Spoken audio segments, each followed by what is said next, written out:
Aké budú kroky vlády v nasledujúcich dňoch?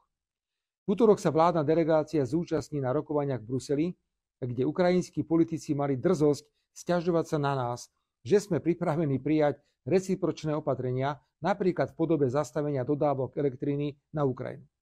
Po návrate delegácie z Bruselu zvolám koaličnú radu, potom vládu a budeme rokovať.